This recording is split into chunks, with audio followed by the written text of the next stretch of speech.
She's not the dumb one. She's not the bratty one. She's not the twin who just couldn't keep up with her brother's brain. Missy Cooper is something a lot simpler, and honestly, a lot uglier than any of that. She's living, breathing proof that this family was operating two completely different rule books under one roof, and she happened to be born on the wrong page. Welcome back to the attic, where we go through the boxes this family never wanted opened. Today we're opening the one with Missy's name on it, and once you see what's actually inside, you're going to watch every single argument in this family completely differently. Here's a term you've probably seen floating around therapy TikTok: golden child, scapegoat. It sounds like internet pop psychology, but it's actually a real, documented pattern family therapists describe in households under chronic stress. One kid gets held up as the pride of the family. Almost nothing they do is wrong. Another kid becomes the designated problem, the one who gets blamed the second anything in the house goes sideways.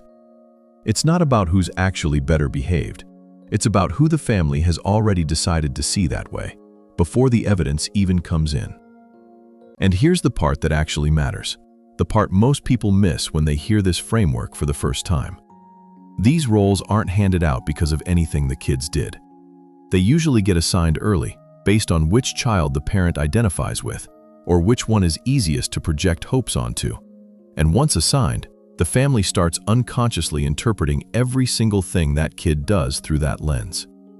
The golden child could set the kitchen on fire, and somehow it becomes an accident. The scapegoat could do the exact same thing, and it becomes proof of everything already suspected about them. And once you know that framework, young Sheldon stops looking like a comedy about a genius kid with a sassy sister. It starts looking like a 7-season documentary about exactly how those two roles get assigned, and exactly what it costs the kid who loses the coin flip. Let's just run the tape. Same house, same two parents, wildly different rulebook depending on who's standing in front of them. Sheldon is rude to strangers at church, to teachers, to his own grandmother on a weekly basis. He tells adults their opinions are factually incorrect to their faces. He refuses to eat food he considers beneath him at his own family's table. Mary's response, every single time: he's special. He doesn't understand social cues. That's just Sheldon being Sheldon. Missy raises her voice one time, mouths off one time the way literally every teenager on the planet does, and it's treated like a 5-alarm household emergency. Same age range, same roof, same mother. Two completely different legal systems. Georgie, at 17, gets a girl pregnant outside of marriage. For a woman as devoutly religious as Mary, that should be the single worst thing that could happen in this house. And what actually happens? She's upset for an episode, and then she adjusts. She helps. She shows up. It doesn't become the defining fact of who Georgie is for the rest of the show. It becomes a bump in the road that the family works through together. Now hold that next to what happens when Missy tears one photograph off a wall. Season 4. Missy has her first real heartbreak, a boy named Marcus, and she comes home wrecked. All she wants is to be left alone in her own room for 5 minutes. Her dad understands that and tells Sheldon to stay away from her. Sheldon, being Sheldon, ignores it completely, walks in anyway, and starts firing off tone-deaf questions while she's mid-sob on her bed. Missy, cornered, out of options, rips his signed Professor Proton photo off the wall. Mary walks in, sees a crying Sheldon, sees a torn photo. And here's the part that should stop you cold. She doesn't ask a single question. Not, why is my daughter crying? Not, what happened before that photo got ripped? Nothing. She takes Sheldon's side on sight and grounds Missy, full stop. A torn piece of paper mattered more in that house than her daughter's first broken heart. That's not a one-off bad parenting moment.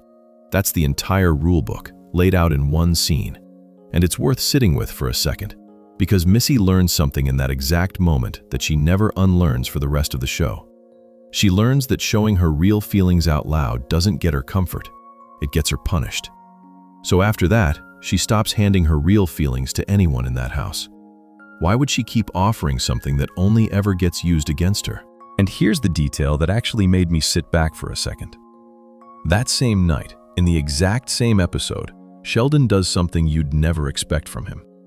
He follows Missy out into the woods, to some rundown shack she's clearly used before to disappear from everyone, and just sits with her. Doesn't try to fix her feelings, doesn't lecture her, just refuses to let her be completely alone out there. Sheldon, the golden child, the reason her rule book is so much harsher, is also, weirdly, one of the only people in this family who ever shows up for her without being asked. Keep that thread. We're coming back to it, because it's the twist that actually reframes this whole video. And it's worth pausing here on something else this rulebook does, quietly, in the background of almost every episode. Missy is constantly the one reading the room for this family. She's the one who notices when her parents are about to fight before either of them says a word. She's the one who can talk to literally anyone at school, adults included, without a shred of the awkwardness Sheldon has. She even breaks down basic human behavior for her own twin brother in terms he can actually process, using soap opera plots because that's the only language that gets through to him. That's a real, valuable skill. It just happens to be the kind of skill that doesn't show up on a report card, and in a house where one very specific kind of intelligence gets all the applause, hers never once gets acknowledged as intelligence at all. It just gets filed under Missy being sassy. For now, watch what happens next, because this is where the double rule book stops being annoying and starts being genuinely damaging. Season 6. The house is already collapsing. Mary's marriage is falling apart. Georgie and Mandy just had a baby, and in the middle of all that noise, George straight up forgets to pick Missy up from school. Not late, forgets. She's standing outside, waiting, and nobody comes. That same day, her niece is born, and the entire family rushes off to the hospital in celebration. And nobody thinks to bring her, or even tell her properly. She finds out secondhand. 2 enormous family moments in one single day, and she's excluded from both, back to back. She comes home already raw, snaps at a teacher the next day, gets sent home, walks in the door, and finds her parents comforting Sheldon over some failed science project. And that's when 13 years of this exact rulebook finally detonates out of her. She tells them straight to their face, "This isn't about Sheldon for once. You've been forgetting about me my entire life. Everything revolves around him. I might as well be invisible." And Mary's response to that, to her own daughter finally naming the entire pattern out loud? Go to your room. Go apologize to your teacher. Not a single word about anything Missy just said. That night, Missy steals her dad's truck and takes off down the highway with her friend Paige. And here's the detail that tells you everything about which kid actually gets tracked in this house and which one doesn't. Mary and George don't notice their daughter is missing. They notice the truck is missing. A vehicle gets reported gone before a child does. It genuinely takes a police officer specifically asking them to check on their daughter before they even think to call her. And even in the middle of an actual family crisis, watch where Sheldon's attention goes. While everyone is trying to figure out where Missy and Paige might be headed, Sheldon is marking out places he personally wants to visit once they find the girls. Georgie has to tell him flat out that nobody cares about that right now, and Sheldon just keeps explaining anyway. Even during his sister's actual emergency, the golden child's interests still manage to take up airtime. Nobody in that car tells him to stop. That's just Sheldon being Sheldon, one more time, in the middle of the one moment that was supposed to be entirely about somebody else for once. Same year, in a completely separate crisis, George and Missy get caught in a tornado driving home, and he throws his body over hers in a ditch on the side of the road to protect her. So the same parents capable of that kind of instinct, that kind of raw, protective love, are also the parents who can lose track of whether their own daughter is in the house or 3 states away. That's not a contradiction. That's exactly what living under 2 different rulebooks does to a family's attention. The golden child gets tracked automatically. The scapegoat only gets noticed when the crisis is loud enough to force it. Then George dies. Season 7. Missy is 14, right in the middle of puberty and an identity crisis, and the one parent who at least occasionally saw her, who took her to Red Lobster once because she genuinely thought it was the fanciest restaurant in the state, who taught her to pitch a baseball, is just gone. Think about the timing for a second. The one adult in the house who occasionally stepped outside the rulebook to actually notice her disappears at exactly the moment a 14-year-old needs an adult the most. And the family doesn't come together after that. It scatters along the exact same lines it was already scattered along. Mary buries herself even deeper in religion, pushing the kids toward baptism days after the funeral instead of actually sitting with anyone's grief. Sheldon runs off to Caltech and hides inside equations, the one coping tool he's always trusted. Georgie becomes the responsible one by necessity, running a household and a newborn at the same time he should still be figuring out his own life. And Missy is left alone in a house that's already spent 13 years training her not to expect anything from it in the first place. Nobody in this family reorganizes around the daughter who just lost her one reliable adult. They just keep running the same rulebook, minus the one person who occasionally broke it for her. Now here's the twist, and it's the part of this story that genuinely surprised me. Go back to season 4, right before high school graduation. Sheldon is named valedictorian, and he has to give a speech in front of the entire school. He's terrified. And it's Missy who tells him, "It's okay to be scared, you just have to do it anyway." The next day, standing at that podium, Sheldon dedicates the entire speech to her. Says he wouldn't be there without her. Out of every single person in that house, the golden child, the exact reason the rulebook is so unfair to her, is also the one person who publicly gave her credit without being asked to.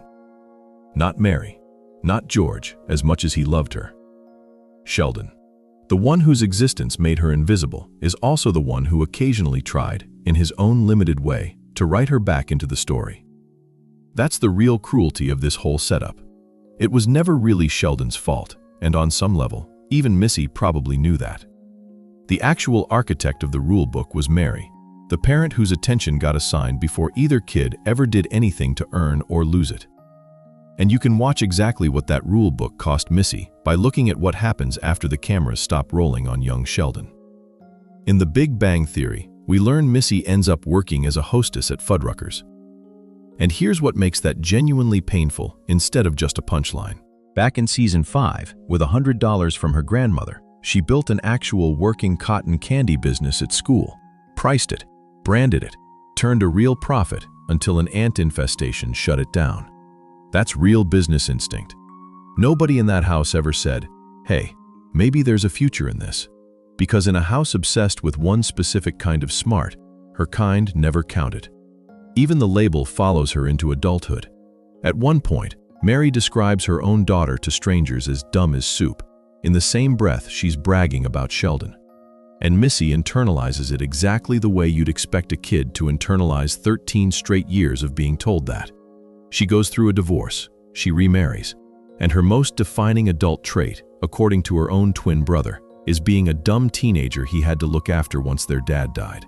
The girl who negotiated cotton candy pricing at 11 years old grows up to be summarized by her own family as the unremarkable one. That's the whole tragedy sitting inside this show's laugh track. Not that Missy was dumb. She was never dumb. She was the designated scapegoat in a house that had already crowned its golden child before she ever said a word. And every single thing that happened to her afterward, the punishments, the invisibility, the running away, the wasted potential, all of it traces back to which page of the rulebook she happened to be born on. And here's the thing that makes this hit different than a lot of what we cover on this channel. Most of us don't have a genius sibling doing college physics at 9 years old. But almost everyone knows exactly what it feels like to be the kid whose mistakes get remembered and whose siblings' mistakes get explained away. That specific unfairness, the sense that the rules quietly change depending on who's standing in the room, that's not a Cooper family problem.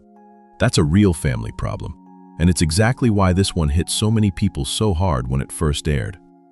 2 different rulebooks, same house, same parents, and only one of those kids ever had to actually read the fine print. So here's what I actually want to know. In your own family, growing up, were you the golden child or were you the scapegoat? Because I promise you, almost everybody watching this already knows their answer before I even finish the question. Drop it in the comments. I read every single one. We're always here in the attic. See you back in the next one.